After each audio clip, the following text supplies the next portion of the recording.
getting started, getting warmed up for the 7th VoiceOver Livecast. Nobody's here yet, so we will just wait. They'll start streaming in any second. Lori English, number 1. You have a knack for that, you know. What if I click this? If I click wave. Oh, I waved. Okay. How about that?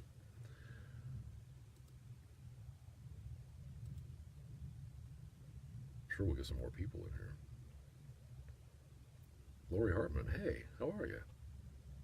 Boy, it's been a while, huh? Miss you guys. I'm going to be at Hocking Hills Winery next Saturday, so if you're looking for something to do, bring the girls out. Be great. Hey, Michael. Hi, Sandy. Glad you can be here. I missed you at Stads the last few weeks. I wanted to let you know, too, Sandy. Hey, Eric Chin. I've learned a couple new Neil Diamond songs, so if next time you're at Stads at Mike Night, I will make my set all Neil Diamond just for you. It's pretty tempting.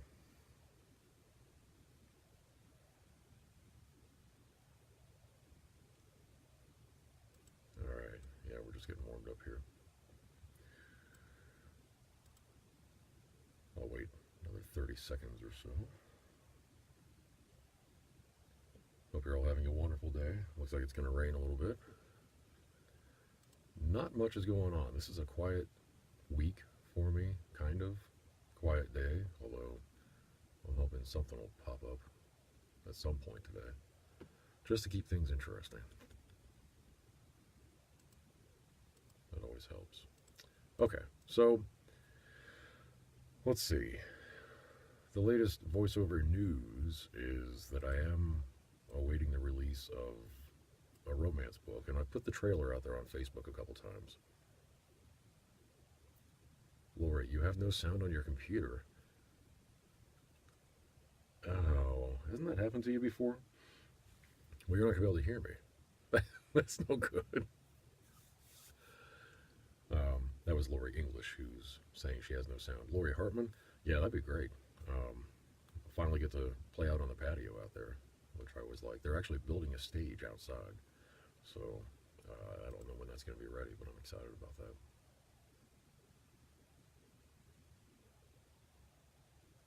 that. Oh, Sandy, you were having trouble with volume 2? Well, okay, I'm definitely talking out loud. I know that.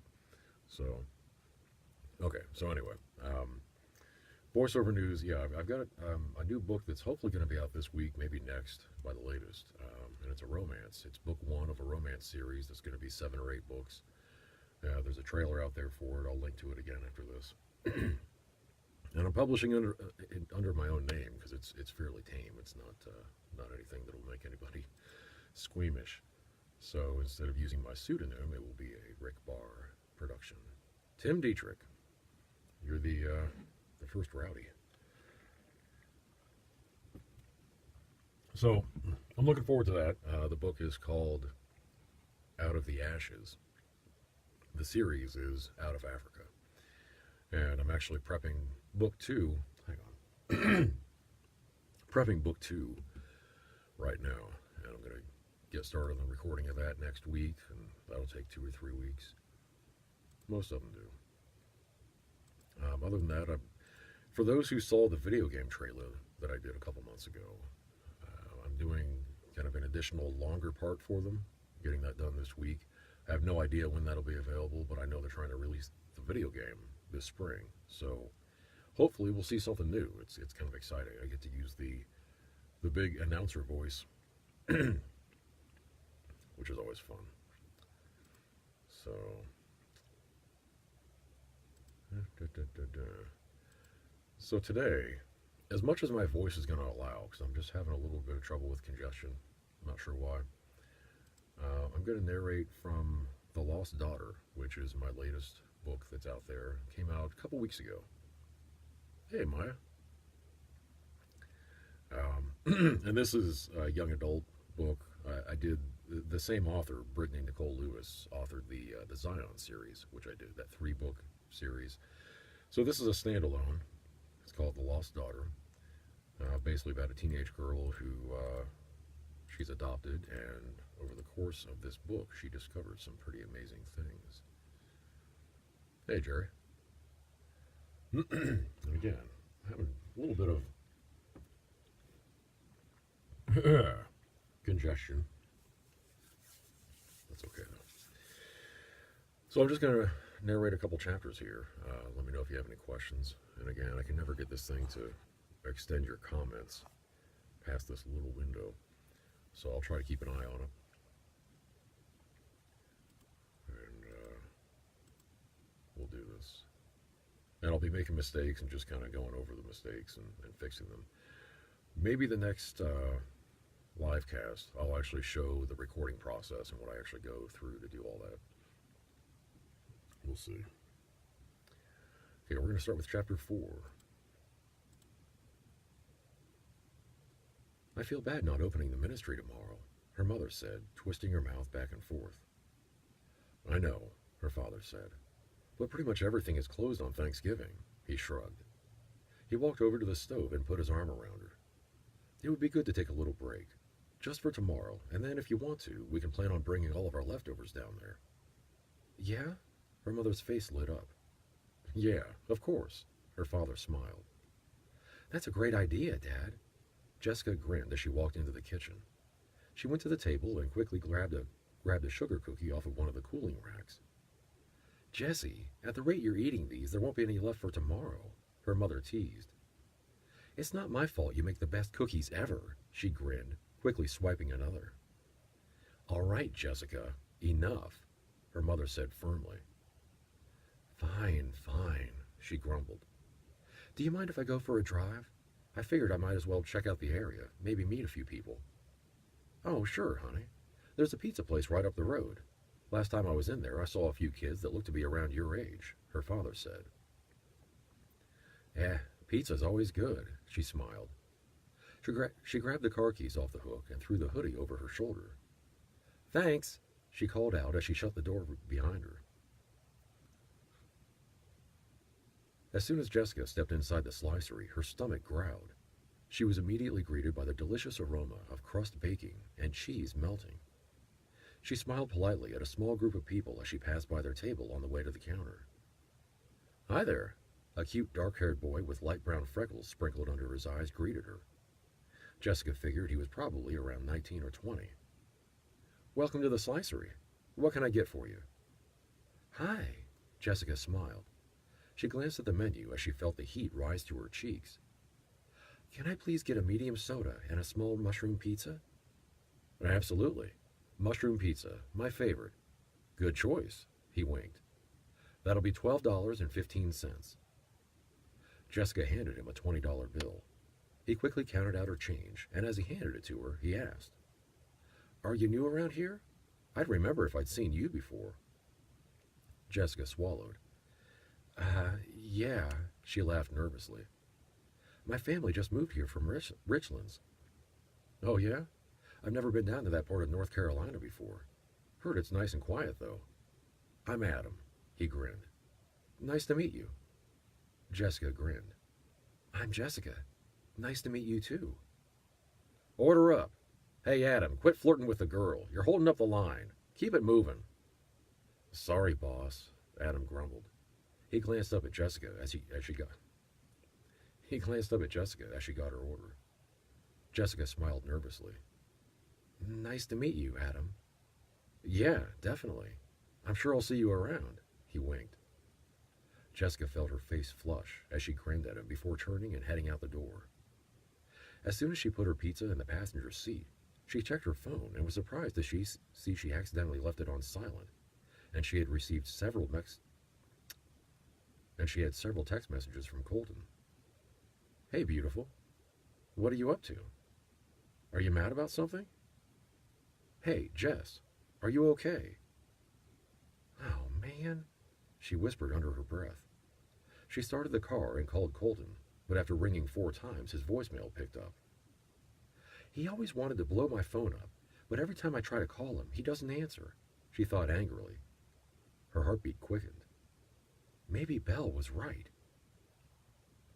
Jessica took a breath and forced the negative thoughts from her mind before walking into the house. "Hey, sweetheart," her father called out from the living room. She smiled as she walked in and saw her parents curled up on the couch together underneath an Afghan. "Hey!" She put her pizza and Dr. Pepper down on the coffee table and sat down. "You weren't out for very long," her mother said. "Yeah, well, I didn't really just want to sit around at a pizza place all night like a weirdo," she laughed. Her father chuckled. "Did you meet anybody?" Jessica blushed. "Yeah, some guy." She quickly took a big bite of pizza so she wouldn't have to talk anymore. It was always extremely busy on Thanksgiving Day, leading up to the big meal. Jessica's mother always insisted on having large amounts of food, even though it was just the three of them, and this year was no exception. They actually made more food this year because they were all bringing the leftovers to Open Door Ministries. Jessica and her mother had spent the last 2 days making all of the desserts. Today, Jessica was in charge of the mashed potatoes, gravy, and green bean casserole. Her mother was doing the baked mac and cheese, sweet potato casserole, and stuffing, while her father was in charge of the corn and the turkey. Jessica never really looked forward to Thanksgiving. She enjoyed the food, but it sure was a lot of work. She had friends that always looked forward to it because it meant they got to see cousins that they didn't get to see regularly and clown around and catch up with everyone. But Jessica never had any cousins, or even any siblings, which meant no one to clown around with.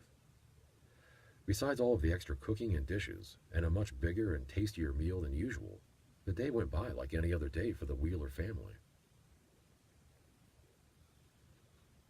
Hey folks, let me take a quick break in the middle of the chapter. Hi Mark. Hey Dan.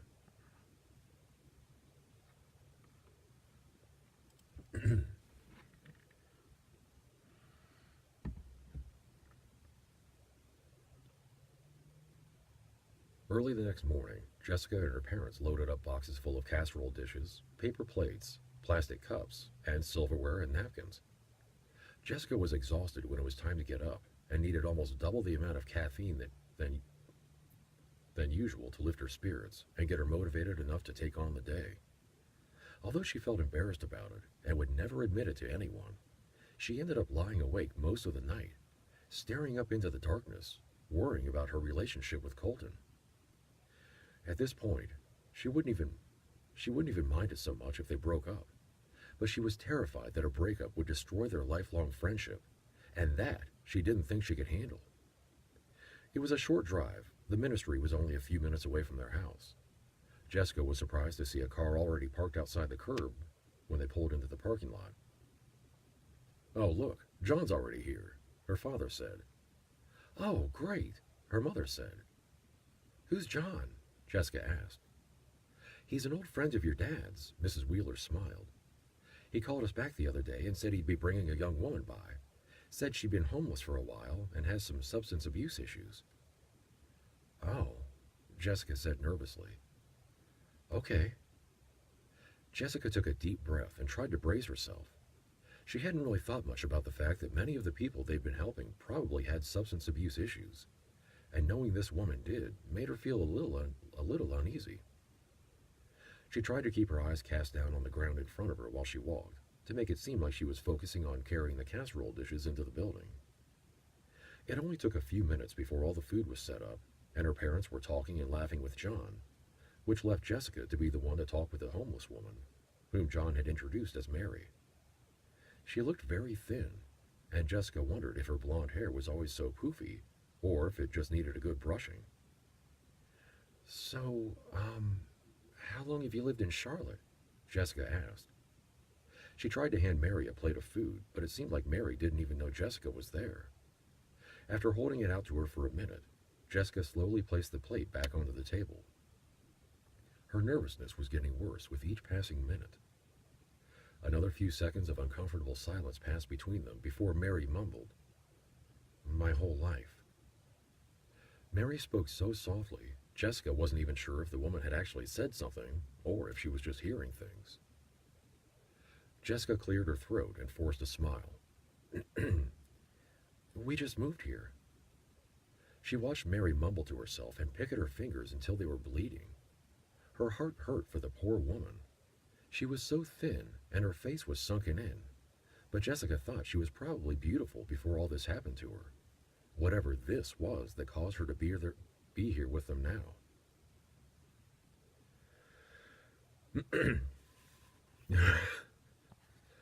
All right. Hey, Colton. How are you? I'm going to see you Saturday, hopefully, at Brewery 33 in Logan. Hi, John. Connie. Hey, Randy. Scott Maples. In the booth, nobody can hear you scream. They could. It'd be really muffled, though. Safe enough.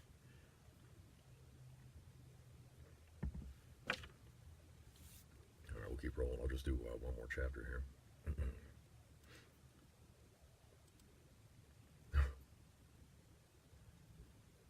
Chapter 5. Jessica was silent the whole way home. As soon as they got inside, she headed up the stairs to her room. Once her door was locked, she sat on her bed with her knees pulled up to her chest and tried to clear her mind. She couldn't get the image of Mary mumbling to herself out of her head. How does this even happen? She thought. These people weren't always suffering like this. At one point, they had dreams and ambitions. They probably had goals they were working towards. She got up and began pacing. I've been wasting time since I got here, worrying about some silly boyfriend, when I should be taking classes like Mom said. I don't live in Richlands anymore. As much as it sucks, that just isn't my life anymore. This is, and I'm not happy with it. So it's time to make some changes. She pulled her cell phone out of her pocket and Googled local colleges and universities. Jessica grabbed one of her notebooks and a pen off her desk and sat on her bed. She created a list. 1. Print out info on majors. 2. Pick a major. 3. Talk to Mom and Dad. 4. Apply for financial aid. Jessica's heart thumped. She smiled to herself. This should get me out of my funk. She flew down the stairs, headed straight for the computer. Her mother came into the living room when she heard the sound of the printer. Hi, honey. She dried her hands on a dish towel. Dinner's almost ready. What are you up to? Well, I'm not really sure yet, Jessica smiled. But I'm thinking of taking some college courses. There's a community college that I found not too far from here. It's in Charlotte. They have a bunch of online courses, so I printed out some information about the college and how to apply for financial aid. Oh, that would be great, honey. But why online classes? You won't meet people that way. I want to be available to help with the ministry as much as I can, Jessica said. That's sweet of you, Jessie. We definitely need it. The timer on the stove beeped. Oh, good. Few more minutes till dinner. It just needs to cool down. Okay, great. Thanks, Mom, Jessica said without looking up. She submerged herself in the papers. Lasagna, Jessica exclaimed. Her eyes bulged when she saw the pan. My favorite. Her mother grinned. I thought you'd be happy. Her father kissed her mother's forehead. Your mother always does such a great job. So, he said, taking the seat at the kitchen table. She told me you want to enroll in some classes. Yeah, Jessica said as she sat down. I was thinking of just doing one to start. Okay, I think that's probably a good way to do it, especially since we're still getting settled here and Christmas is coming up. I can go down to the college with you on Monday morning if you want. He placed a large piece of lasagna on her plate. Jessica's mouth watered. That'd be great. Thank you. Jessica arose on Monday morning, excited. It had been over a month since she'd really been excited about anything, and she couldn't wait to make some more changes. She retied her bathrobe and pulled her hair into a messy bun before making her way into the kitchen to brew coffee. While Jessica waited for the coffee to brew, she opened the fridge to get the hazelnut creamer and was pleasantly surprised to find a large container of peppermint creamer on the door. Today is going to be a great day, she grinned. Oh, hey, good. You're up, Mr. Wheeler said, wiping the last bit of shaving cream off his face. I thought I was going to have to convince you to get out of bed. Not today, she smiled, handing him a cup of coffee. He tossed the face cloth down onto the table and took the mug. You know Mom will have a fit if you leave that there, right? Jessica warned. He glanced over at her out of the corner of his eye and took a large gulp. Yeah, yeah. He put the mug down and picked up the face cloth. Want to grab some McDonald's for breakfast? Yes, Jessica said. Her father chuckled. All right then, be ready in 20, he said over his shoulder, heading in the direction of the laundry room. They sat in the college parking lot and finished their McMuffin sandwiches and hash browns before heading inside. Jessica was excited when she walked inside, but very quickly her excitement turned into disappointment. As soon as Jessica explained her situation, she was told she would need to take placement exams for both math and English, as well as provide a copy of her GED and fill out an application. Her spirits slightly dampened, but she took a copy of the application and made an appointment to take the placement exam for English. Well, that sucks, Jessica mumbled on their way back to the car. Jessie, you don't need to talk like that. It's just a minor setback, not a big deal. And you're still moving forward. Her father smiled. What made you want to do this so badly anyway?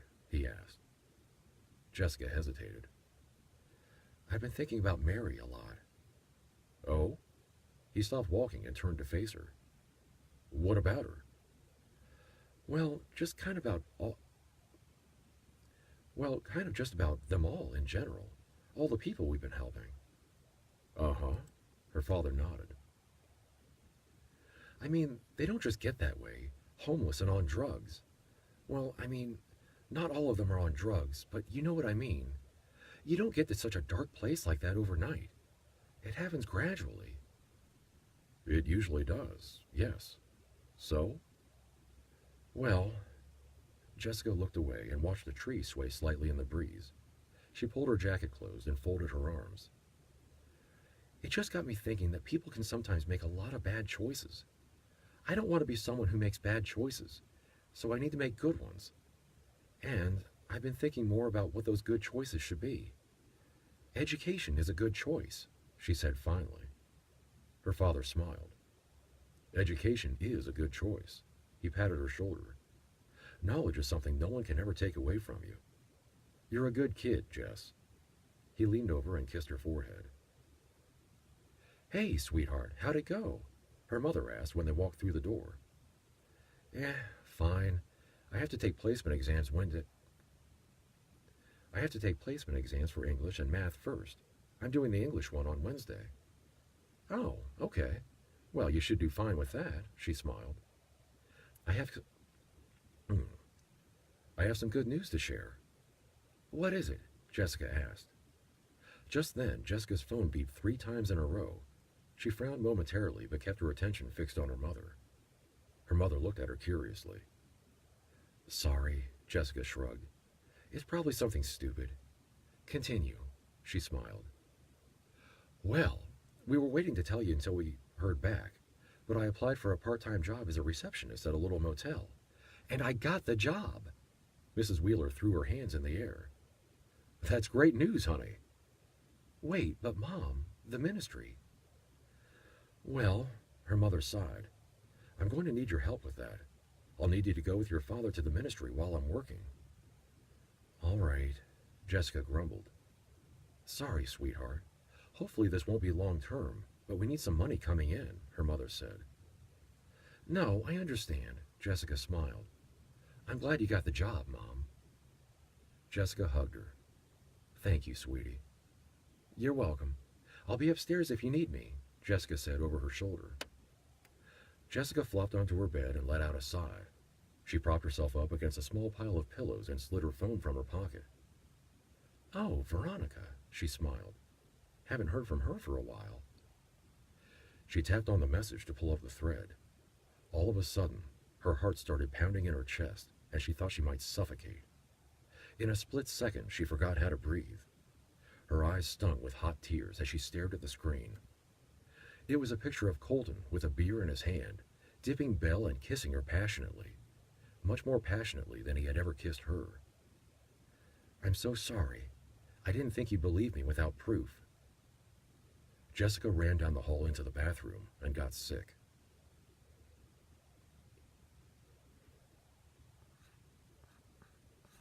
All right, I think that's That's good for today.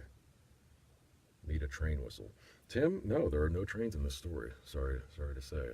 Hey, G, Rob Rock, Tyler David, Brett Howard, Ted Euler, Chrissy Wilson, how you doing? Ron Allen Fouts. Hey, my vocal coach from 2 years ago is when I started this whole journey, and he's based in Gahanna at Big Voice Productions. So I know I always have people asking me how to get started and all that, and I kind of I have to get serious about it and say, well, it's going to cost you a lot of money and time, and it's a huge investment, because it really is if you want to be successful. But Ron Allen runs Big Voice Productions in Gahanna, and he'll do I don't know if he'll still do a free consultation, but he can get you in there and introduce you to what he does. He was instrumental in getting me started. Hey, Paul. Kaylee. Hi, JD. Yeah, so I think that does it for the narration. It's been interesting. I'm a little sinusy, so if this were an actual recording day, I'd probably have to take a little more time, do some more stretches and things like that, just to kind of loosen up a little bit, because that, to me, that didn't sound too great, and I'm always a little bit picky about it. So, and again, you heard me making the mistakes. I think next time I'll have the camera focused on my monitor, and you can see the software that I use and kind of go through the process of when I make a mistake and exactly how I correct that, and how it makes the editing and proofing and production easier after that. So if you have any other questions, let me know. We got a few minutes. Let's see. I am also going to, thank you, Sandy. I've started kind of a new project with Scribd. It's another site out there that does books and audiobooks and things. Entered into a new agreement with them through a publishing site. I'll have some more news on that coming up. Other than that, and the new romance book that's coming out that is tame. Yeah, even my mother can listen to it, I'm pretty sure. And hopefully that'll be out next week. And then the video game trailer. Hey, Lori, were you able to hear it? Did you get things fixed? I mean, I'm assuming so. You wouldn't have just stuck around and watched me mime the book. That does nobody any good. So yeah, it's been a really good few months. It's been busy. You've seen me post the news, the international news stuff, and I've talked about it a little bit. I did actually give that up because I was having to stay available for 3-hour blocks of time. Good. And it was fine. I mean, it was a paid job. You just do the scripts and whatever. It was okay, but it was really cutting into time for other things. So I've ditched that and enjoying my first week of freedom with that. So it's very nice. So anyway, okay, that's it. I did have to take a couple of weeks off just because of scheduling issues, and the news thing was kind of part of that. So I'm good now. Next Thursday, 10 a.m. is the music live cast. So if you want to hear anything in particular there, let me know. Message me, comment on here, and I'll make a nice set list for you. So thanks for tuning in. We'll see you next time.